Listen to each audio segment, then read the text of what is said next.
My name is Dominique Rivoal, and I'm a filmmaker and an authentic movement practitioner. I'm currently engaged in a doctorate within the field of screen dance at Middlesex University in London, where I also teach it to undergraduate students. So my work is set within the parameter of an encounter between a filmmaker and a dancer, exploring what I believe to be an under-researched potentiality within the interdisciplinary practice of dancing and filmmaking for relational discovery through movement and into our own human nature. I am undertaking my research through practice, and one of my artistic projects is called The Shared Space of Hackney Marshes, in collaboration with Claire Lussoam. So for the last 4 years, we have met every month in the same spot of Hackney Marshes, blending our two different lineage of movement. Claire comes from an Amerta movement practice, as taught by the late Indonesian movement teacher Prapto and Sandra Reeve. Amerta is an improvised, non-stylized movement practice, usually set outdoor, with the intention to move in symbiosis and increase awareness of the environment. For Claire, the camera is just another element present in the space and not the reference point. I come from authentic movement. It's a relational movement practice that involves a mover and a witness. And my teacher is Linda Hartley.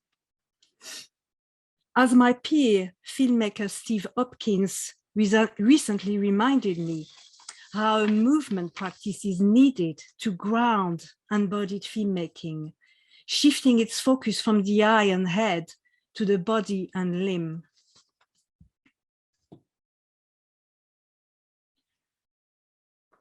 I'm especially interested in working in the dyad format. Dyad means pair in Greek, investigating a co-held space that such a facing between two people can generate in acknowledgement that this relationship is always situated in time and space. This space is intercorporal, two bodies in proximity. It is intersubjective, involving two different points of view. It is interpersonal, with each person coming with their own cultural and personal histories, each possessing their abilities and limitations, traumas and desires. The lived experience of the encounter always exceeds that of the camera's own audiovisual field, and the actual relational dynamic between the pair remains out of frame. However, this interaction leaves a trace that can be felt in the rushes. And filmmaker anthropologist McDougall states, corporal images are not just the image of other bodies, they are also the image of the body behind the camera and its relationship with the world. Holding a camera offers a certain protection, an agency to come closer and have a better look. How can I temperate this authority with enough empathy and sensibility to notice the difference between what is taken and what is offered to me? The camera has an enabling effect, almost providing a pretext for a meeting, can help each other to go further, but the camera can also interfere with the power dynamic at hands, causing a hierarchical divide between the two roles.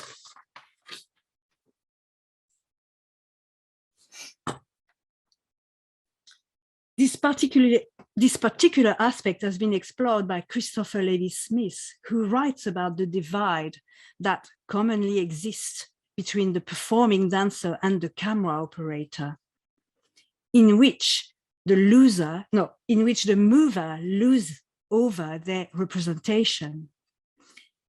Lewis-Smith, who retraced this relationship in its historical context, explains that at the beginning of this hybrid art form, when stage dancer migrated to the screen, performers had to relinquish the control of their performance to the camera operator, who became an intermediary between the dancer and their audience. For him, the camera operator remains the dominant person, but he adds that this divide can be lessened by working in smaller crews and having dancers on both sides of the lens. I also add that it helps to have filmmakers and editors on both sides of the lens. For me, a way to work across this divide is to consider that the camera operator and the dancer are performing equally in relating to the space. And also, Levi-Smith enabled me to make an important distinction in that, as the filmmaker, I am not trying to represent the dancer, but instead, I am a mover, resonating equally and equally paying attention to my movements and emplacements. I'm also trying to work in ways that are non-representational, if this is ever possible, taking my lead from Janet Ginslow, who applied this methodology of the non-representational as a way to escape the ocular-centric aspect of filmmaking.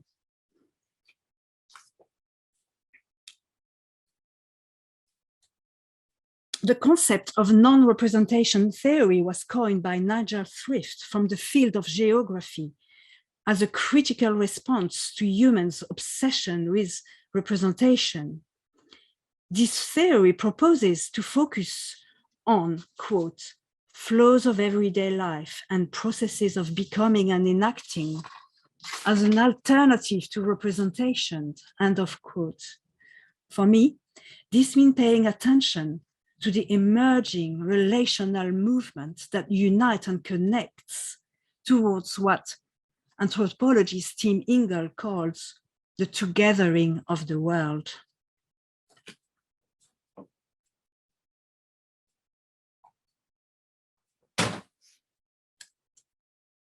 However, for me, these divides become more apparent when watching the rushes, as only the filmmaker's perspective of the dancer remain alongside the memory of the lived experience. This creates an imbalance between the invisible body of the filmmaker and the exclusive visibility of the dancer. Through watching the rushes together, which is one of my methods, I understand that as the filmmaker, I have a double ethical responsibility, one towards the mover and one towards myself. By tuning into the intercorporal space as we are watching the rushes, I get insight that I can use for the purpose of editing. But this can be excruciatingly difficult when I realized that as the filmmaker, I was distracted.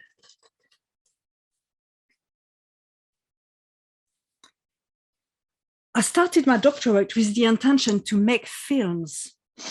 However, through the journey, I have begun to shift my awareness towards the process instead of the final product, discovering new ways to be with filmmaking, such as filmmaking as a self-inquiry, in which I can ask, where am I? Where are you? Where is life? I'm very conscious that my work begins from the ground up in the dyadic encounter, and I'm trying very hard not to anticipate by being in and out of place between the actual moment of recording and the future screen as written by Cara Norman. The camera is already dividing my attention, even if I'm not looking through the viewfinder. And the simple act of picking up a camera and putting it between us can feel like an objectivization.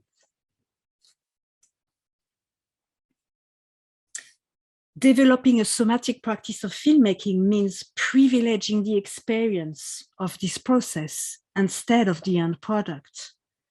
Dance feminologist Sandra Fraley points out that somatic practice are autotelic. Their value lies in the doing, not the showing. I'm not denying that it's difficult to adjust my expectation of filmmaking, especially when the experience was exquisite, but I've missed the shot. However, my renewed interest in filmmaking comes from my involvement in somatic practices, in which I have developed an affinity with myself, with less reliance on the visual sense and outside perspective.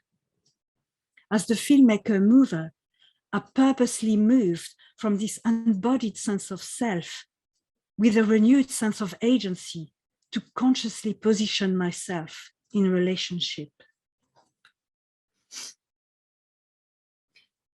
My research is not so much concerned with translating the felt sense of an experience into the medium of film, as articulated by Laura Zeumark's pertinent question: how can the audiovisual medium of film and video represent non-audiovisual experience? But for me, the purpose of devising a somatic practice of and for filmmaking is to bring consciousness to the implicit relational knowledge of my body. As a speaker mentioned on the first day of this symposium, the camera is not just a tool to overcome dance's ephemeral character. It is for me a tool to enter into the dance of relationships in which I ask myself the following questions. As the filmmaker, how do I relate to the mover? What movement do I perform to stay in relation? Are these movements genuine, or are they a negotiation of the relational space? What are my projections, expectations, and assumptions towards the mover, towards the space? Where should my attention be? On the mover, on the camera, on myself? As the camera operator, am I giving energy, taking energy? How enabling is my presence, the presence of the mover? What do I feel in this relational field? And how does this compare to the camera's own audiovisual field? My relational capacities are so much more developed than the camera's own. How can I teach empathy to my camera? When does filmmaking changes to be a parallel process with a mover to become a mutually transformative process? Transformative in this sense means that each partner take on something of the other. How does the mover relate back to the camera and the operator? What justifies a camera movement? Am I to follow every impulse?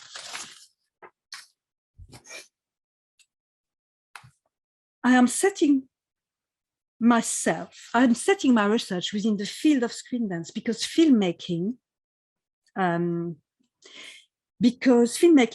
my filmmaking practice is kinetically driven, full stop.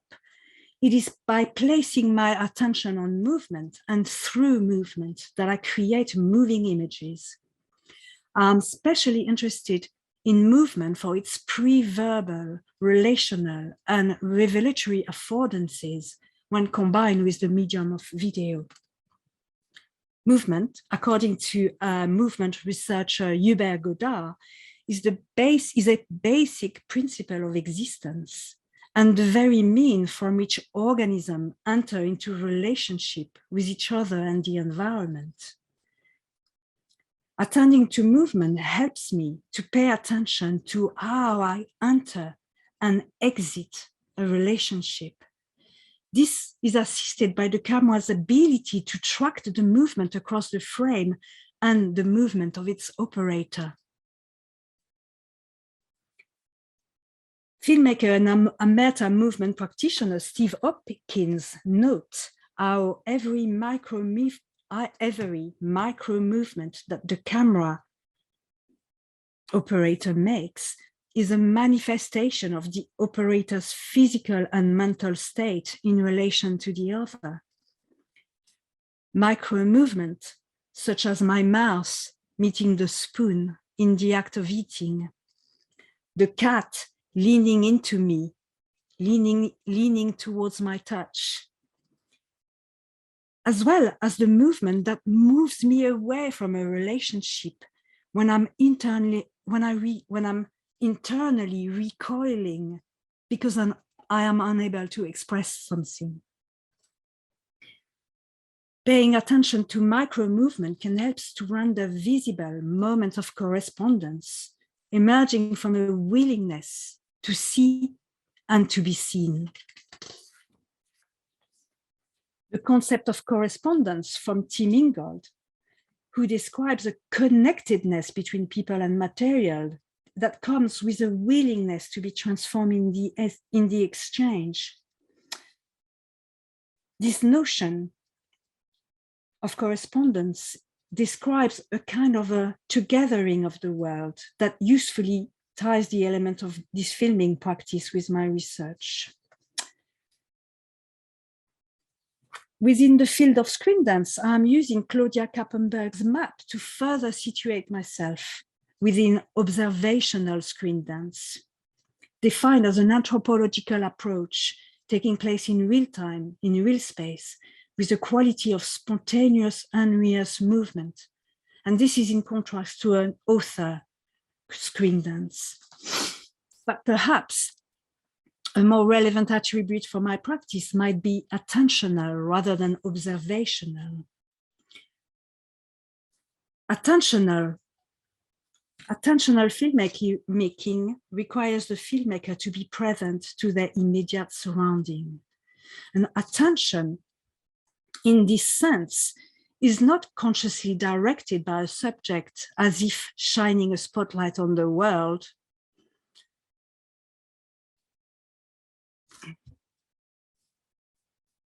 Oh, sorry, present a view. Is that better?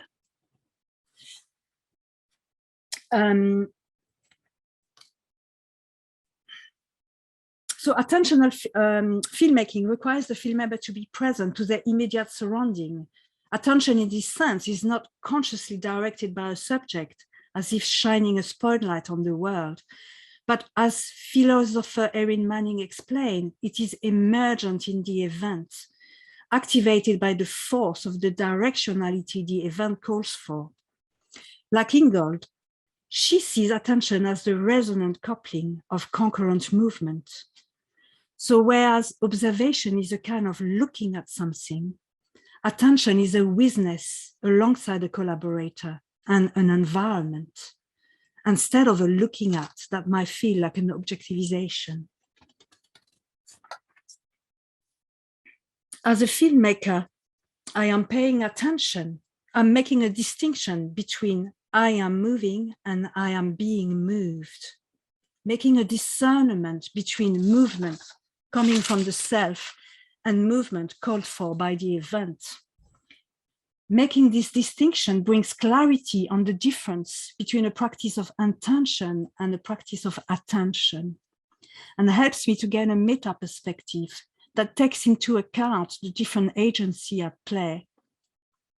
I notice when I'm transported, I have become attuned to emergence. I ask, what is the difference between performing a movement versus being activated by a movement? How does this change my filmmaking? I'm adapting the concept of witnessing into my camera practice from the specific context of authentic movement. Witnessing in authentic movement is a process of dual attending, both to the mover and the self, through the tracking of movement, sensation, and emotion that arises from being in relation to a mover.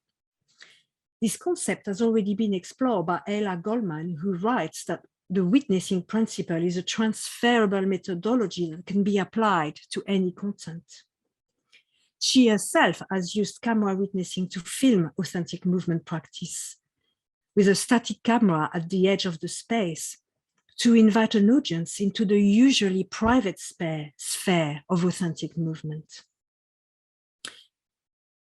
In my own adaptation of camera witnessing, I am a moving camera witness who uses dual attention to self and others as a strategy of self-awareness to pay attention to the act of seeing, the act of hearing, more so than the content. This attentiveness helped me to render conscious unconscious pattern into more consciousness and to reflect on how do I relate to the world. I'm now going to show some rushes from my practice. So unedited rushes. Let me stop sharing and share again. And I'm nearly there, just in case you're flagging. Right, so here we go. So share screen. There. So these are just rushes. I hope they'll play smoothly. So over the period of 4 years, Claire and I have met each month in the same space, building a sincere affinity with this place. And through this experience, I've come to realize that the environment is more than just a backdrop, but an equal partner. I've come to a deeper understanding of the correlation between the environment and human. And this has allowed me to notice different scales of movement and their effect on my own personal movement. From the internal and visible impulse that have not been enacted to the larger movement of human intervention, so big and gradual that their effects can escape my conscious awareness.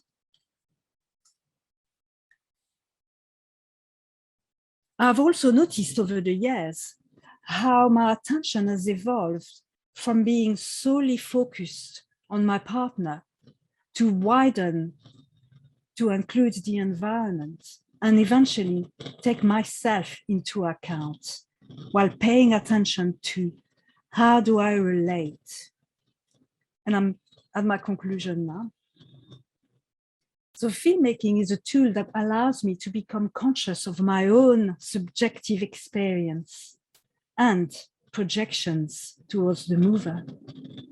So by toning down my projection or my opacity, as Amy said, thank you, I can create the possibility of a more compassionate framing that in turn gives the mover the possibility to be free of those projections. So throughout my doctorate, which I'm halfway through now, I'm trying to articulate my instinctive practice as a filmmaker. And I've actually realized that I'm looking for moments of togethering, emerging moments of grace. These moments in which meaning arises through relationship are for me like truly seeing something. But I also know that these moments are rare and are always in contrast with moments of being lost and disconnected. What I've learned is to be okay with the everydayness of my practice, in which at times nothing seems to be happening. And I'm aware that I've chosen a moment, I should show you some rushes in which something is happening, but I can tell you there's lots of nothing happening as well. Okay, that's it, I finished.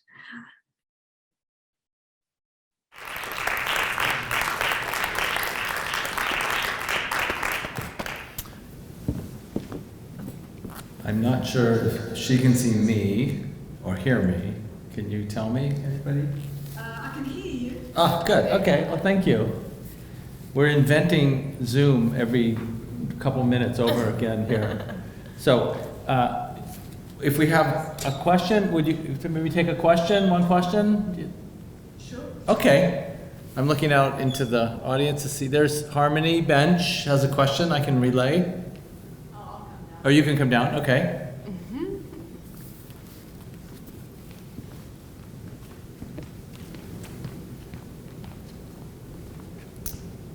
Dominique, thank you so much for your presentation. I really appreciate the thoughts that you have shared today. And I'm wondering if you were able to attend the long table this morning on the topic of representation, because that will change how I ask my question.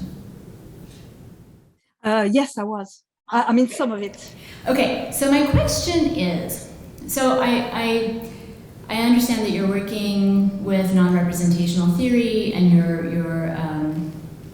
you're interested in how to engage in filmmaking beyond representation, which, just to also clarify for the audience why I'm asking this question, certainly in a US context, but certainly in academic conversations, we're also very concerned with representation, but that representation is a political representation or a representation of identity or positionality. And the kind of representation you're talking about is a cognitive image, whether we think about symbolism or bringing something to mind as compared to a sensation or a feeling or something that passes over that might not have language attached to it. So I just want to make sure that we're all kind of making that distinction. That said, you nevertheless have images of bodies on screens, and I'm curious if you can speak to what I think is actually quite a conundrum, which is, when is a body able to be on screen in a non-representational way? In other words, what are the conditions under which we can actually engage in non-representational filmmaking? Are there other considerations in terms of symbolism, metaphor, story, figuration, and can we think about to really engage in non-representational filmmaking that nevertheless centers the body or bodies?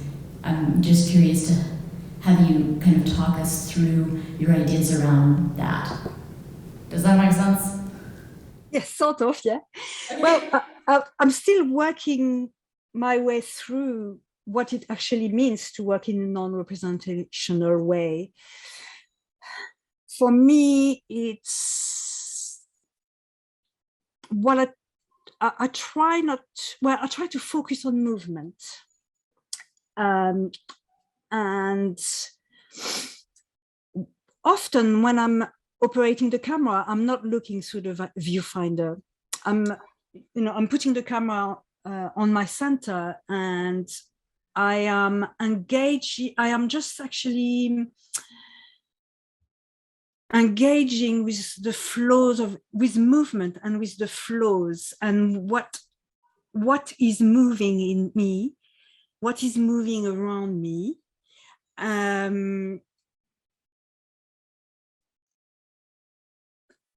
This is what I'm, yeah. So I'm still really trying to answer this question for myself. And I think, yes, it is through movement, by just focusing on movement, what attracts my eyes, on my peripheral vision, how to connect a movement that moves like that with a movement that moves like that. It's just completely kinetic. And I'm not, when I tune into the space and into movement, I stop being a body and I stop seeing the person that I'm filming as a body, but I'm just seeing it for the motion content, the emotional content. So I'm not sure if that answers your question. It does, thank you. There's also that question of non-representational filmmaking versus what ends up on screen. So I would like to continue that conversation later. It's super interesting to me. Go to the park. So I will make a mess, and I count on cleverer people to work out what I'm trying to figure out.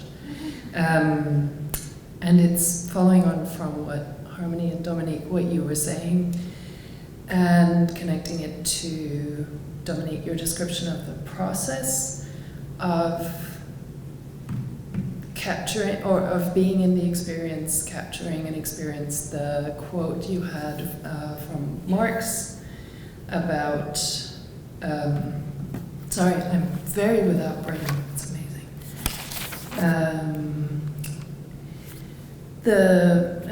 Catching a non-audiovisual experience through an audiovisual medium.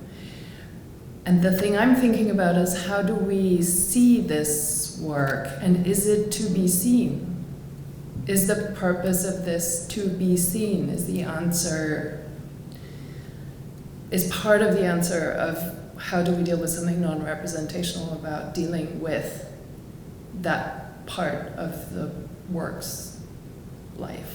And Dominique, you were talking about focusing on process, and maybe it's not focusing on process, it's just lopping off everything after process. So this is what I'm trying to work out, and thank you. You tell me what I mean. But actually, what Laura Eumark helped me to understand about my practice is that this is not what I'm trying. I'm not trying to capture the non-audiovisual through my somatic practice. Instead, what I'm doing is to use movement as a way to understand how it relates to the world. And filmmaking offers me a subjective point of view, helps me to see my subjective point of view.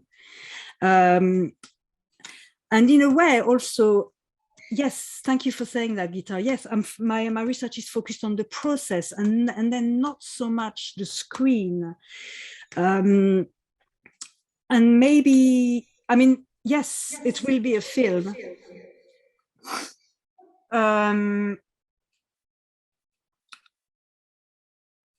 But I'm interested in the movement of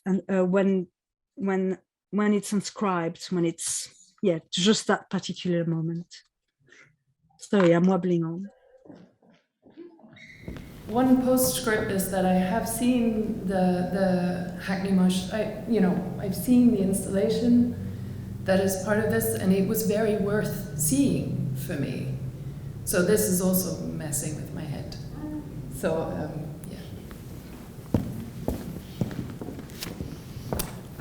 We're going to need to close this, Dominique. I just wanted to add one very, very quick thing, which is to say that when you began to answer Harmony's question and you put your hands over your eyes and you started to explain what you had experienced in that moment, I was enthralled and drawn in a very different way than what the film, than sort of the way the film landed for me. So I just wanted you to know that when you actually described the sort of non-objective experience that you were having, covering your own eyes and recounting the experience, there was something in that I found really just enthralling.